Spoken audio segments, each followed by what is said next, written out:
Hello beautiful people, and welcome to the channel Life After Narc. My name's Debbie and I talk about all things to do with narcissistic, abusive and toxic relationships, as well as looking at healing from them. And I would just like to say that today is my 100th video. I want to thank all my subscribers for continuing to subscribe to the channel and for sharing the videos. I really do need to build up the subscribers to keep in the list of YouTube videos along this line. It would really help me if you could encourage your friends to subscribe. So today's video, the narcissistic roller coaster. Do you feel like your relationship is just going up and down and round and side to side and backwards and forwards, and you just don't know where you are? This is the narcissistic roller coaster. At first you meet this person and it's wonderful. It's a dream come true. This is your fairy tale romance. This person loves you. They do everything for you. It was love at first sight. You saw them across the room and you knew that this was the person you were going to be with. They may have asked you to dance or bought you a drink. Perhaps they took you out for a meal. But they love bomb you intensely right at the beginning of the relationship, building up your trust, setting the bar really, really high so that nobody else can interfere with this. So they'll send you flowers, chocolates, as I say, take you out for meals to expensive restaurants, love you, send you messages all day, send you messages over the internet and the computer, as well as on your text messages. And it will seem like, wow, I've been looking for this person my whole life. They're my soulmate. And you may well think they are. And things are good. And all is right in the world. And then, a short while later, some little problems start to creep in. You notice perhaps that they ignore you from time to time, that you ask them a question and they just blank you. And you think, okay, well, maybe they didn't hear me. Or they say something to you that's derogatory and you say, well, that wasn't very nice. And they say, oh, you're too sensitive. I was only joking. That's gaslighting. So they start this gaslighting quite early on to get you used to it. My ex had a song that he wrote for me called I Know a Girl Who's a Pain in the Bum. And I hated it because it was derogatory towards me. Every day he would sing this song to me for 12 years, telling me that I'm a pain in the bum. And you know what? You start to believe this. It gets embedded into your brain and you start to believe that you are a pain in the bum.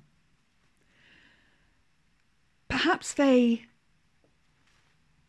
stop you from going out with your friends. You say, I'm going out with the girls this weekend and we're going, to this place, that place, the next place. And you go and you get home and they start an argument with you. Where have you been? You're late. You said you would be back by 11 and it's 1 a.m. Where have you been? And they question you about everywhere you've been. And then next time you go out, they may well have put a tracker onto your phone and perhaps pitch up outside the pub or the restaurant or the club where you are to check that you're not cheating on them. Now, anybody who thinks that they're being cheated on is probably the one doing the cheating. Now, some of us have been cheated on before in the past and we have our suspicions and are aware of these little signs that we saw before. You love this person. They're your soulmate. They love you. They show you this all the time. Perhaps they start telling you they don't like your friends. Excuse me. That, no, you don't really want this friend round. I don't like them. You need to find new friends. This person, I just don't get on with them. So you don't ask your friends to come around anymore. And then you say to your partner, right, I'm going out with my friends today. And they say, well, I was hoping that you'd stay in tonight and that we could have a romantic evening in, maybe get some pizza, watch a movie, cuddle on the sofa. You think, well, okay, that does sound nice. And you become more and more isolated from your friends, spending less and less time with them. Meanwhile, the narcissist can go out whenever they want. And that's fine with you because you're a rational, empathic person. And you realize that we need to spend time with friends and family. Perhaps they start to tell you that they don't like your family. Excuse me.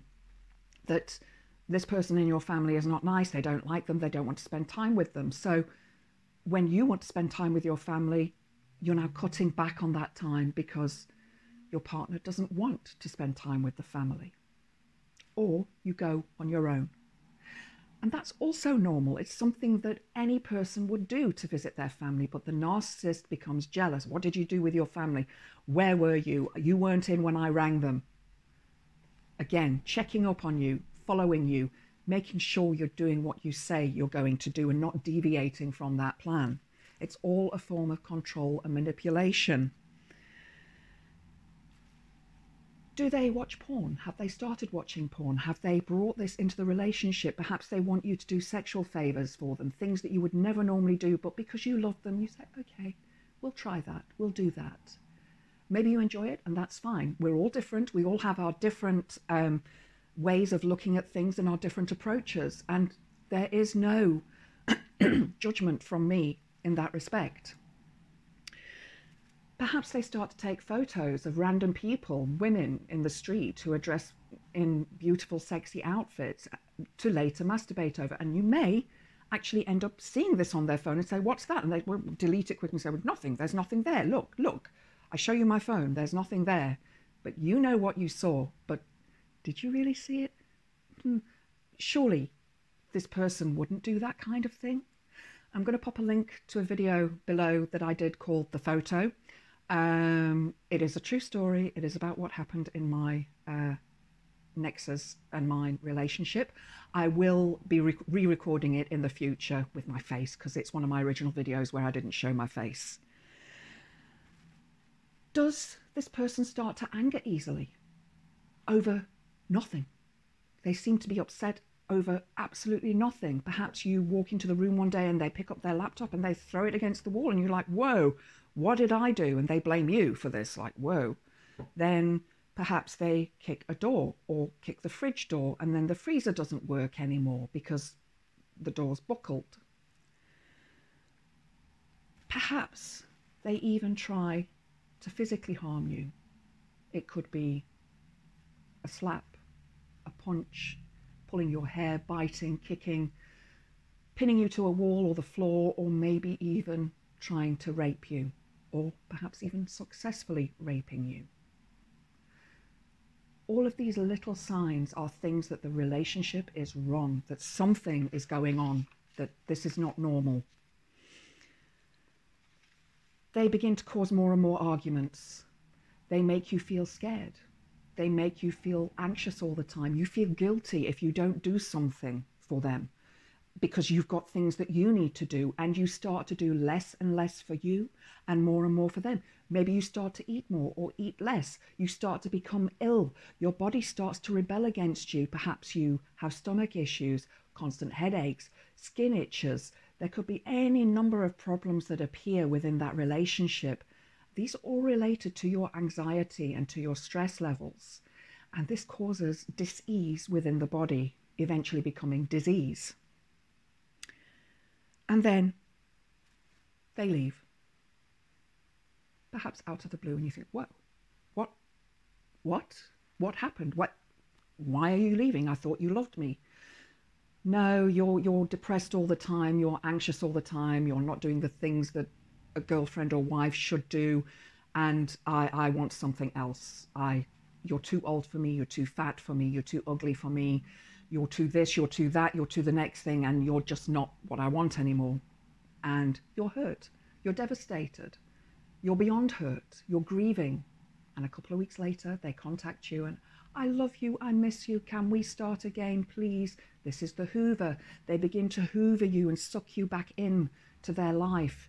And because you love them, and because they have conditioned you and controlled and manipulated you, you take them back. You say, okay, come back, we'll start again. And they start love bombing you again, and the relationship is wonderful once more. They're buying you flowers, taking you for meals. Perhaps you're talking about old times, old romantic times, things that happened, and then things start to go downhill again. And perhaps this time the abuse is even more violent. Perhaps there are even more nasty words that are spoken. Perhaps even more things get broken around the home. And this continues. And you think about leaving. You think, I want to leave this relationship, but you have no money. You have nowhere to go. You don't know what to do. You have responsibilities. Perhaps you have children or pets, and you just don't know what to do. And then you find that the narcissist is seeing somebody else. And you're broken. You're finished. Or perhaps they have somebody else lined up. But still you're broken. You're finished. And they leave you. And this time it's for good. But don't be fooled. This person will play games with your head after the relationship is over. And I'm going to put a link below to a video that I did recently about that they will play games with you, as will the new supply. And they will hurt you as much as they possibly can when they leave. I'm going to link a video below called The Grand Finale, and it is my most watched video on YouTube, and it will tell you all about how the narcissist leaves and the hurt and the pain that they cause you.